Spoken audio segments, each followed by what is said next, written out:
정창욱은 대한민국 셰프 출신이다. 음주운전과 폭력을 일삼고 협박, 갑질, 임금체불까지 그야말로 악인이라는 단어에 완벽하게 어울리는 사람이다. 일본에서 태어났다. 제1교포 4세인 정창욱은 일본에서 태어나 한국과 일본을 왔다 갔다 하면서 자랐다고 하는데 셰프가 되기 전 무려 8년 동안 일본에서 방송 관련 동시통역사를 했다고 한다. 하지만 요리에 관심이 있던 그는 부모님의 반대에도 불구하고 주방을 선택했다는데 당시 외삼촌들이 전부 식당을 하고 있었기에 어릴 때부터 주방에서 어깨너머로 배워온 지식과 예민한 후각을 이용해 빠르게 요리에 대한 감각을 익힌 그는 일본에서 요리를 배우기 시작했고 이후 한국으로 들어와 본격적으로 자신의 가게를 차리기 시작했다. 2010년 제동의 한적한 골목길에 차욱이라는 식당을 차린 정창욱. 한옥식당임에도 불구하고 젓가락으로 먹는 양식이라는 독특한 컨셉을 자랑하며 요리 실력을 뽐냈고 조그마한 식당은 늘 손님들로 꽉 차 있었다고 한다. 이후 운리동에서 비스트로 차욱이라는 프렌치 레스토랑을 연 그는 최연석 셰프의 추천으로 한 TV 프로그램에 출연하게 되었는데 그 프로그램은 바로 냉장고를 부탁해였다. 냉부에 출연한 정창욱은 게스트의 취향을 단박에 저격하는 요리부터 시작해 일식과 중식, 양식을 자유자재로 넘나드는 수준급의 요리 실력을 자랑하며 인기를 얻기 시작했고 냉장고를 부탁해 최초로 두 자릿수 승리를 기록했다고 한다. 힐링 캠프에 출연했다. 그곳에서 정창욱은 자신의 식당에 열심히 하겠다고 말하면 뽑는데 버티질 못한다. 다쳐도 위로받지 못하는 직업이다 라고 말하며 극한 직업 셰프의 고충을 털어놓았는데 버티질 못한다니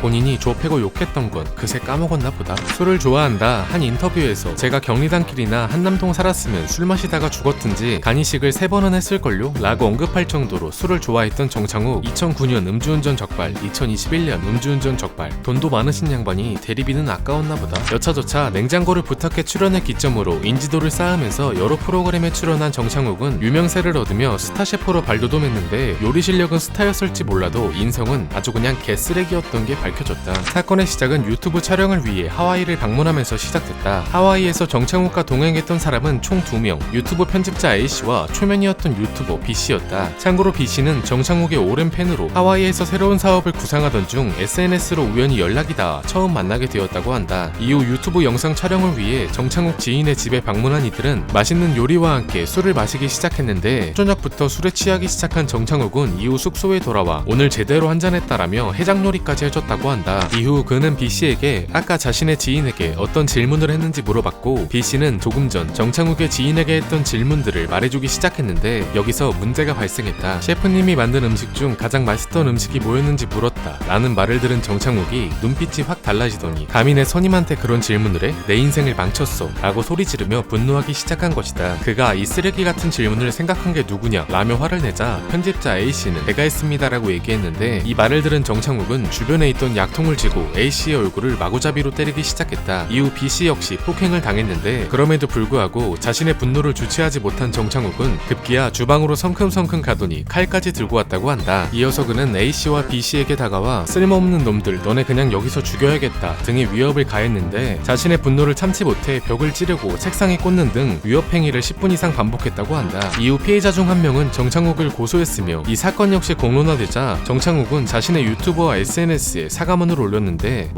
당연히 볼 필요도 없었다. 그렇게 특수폭행 혐의에 휩싸인 가운데 얼마나 인생을 개차반처럼 살아온 건지 정창욱에 대한 추가 폭로가 계속해서 이어졌다. 비스트로 차우기에서 4개월 동안 근무했던 여성요리사 C씨는 정창욱에게 성적인 모욕부터 폭행까지 당했다고 한다. 이를 관뒀지만 일하는 내내 받았던 스트레스와 정신적 충격으로 정신과 치료를 받고 있다고 하며 약 10년 전 일을 같이 했던 한 남성은 주 6일 하루에 13시간에서 14시간씩 일을 했지만 최저시급의 절반도 안 되는 1280원 정도의 시급을 받으면서 일을 했다고 한다. 그때마다 항상 정창욱은 형이 너 안 챙겨줄 것 같냐? 형이 몇 억 안 줄 것 같냐? 라며 입만 털었고 4대 보험 가입마저 이 핑계 저 핑계를 대며 회피했다고 하는데 버티다 못한 남성이 일을 관둔다고 하자 정창욱은 배신자 새끼라며 트위터에 글을 남기기까지 했다고. 참고로 당시 식당에는 블로그를 보고 온 여성들이 꽤 많았다고 하는데 여성분들이 마카롱이나 쿠키 같은 걸 사왔을 때 외모가 별로라고 생각되면 바로 쓰레기통에 버리고 손을 박박 씻으면서 욕설을 내뱉었다고 한다. 이외에도 브레이크 타임 때 어떤 행인이 레스토랑 안을 쓱 보고 가자 갑자기 정창욱의 눈빛이 돌변해 주방에 있던 시카를 들고 뛰쳐나가 묵설과 함께 시비를 걸어 경찰서까지 갔던 사건도 있었다고. 당연히 이 밖에도 수많은 폭로가 있었지만 꼴보기 싫어서 그만하겠다 이상이다.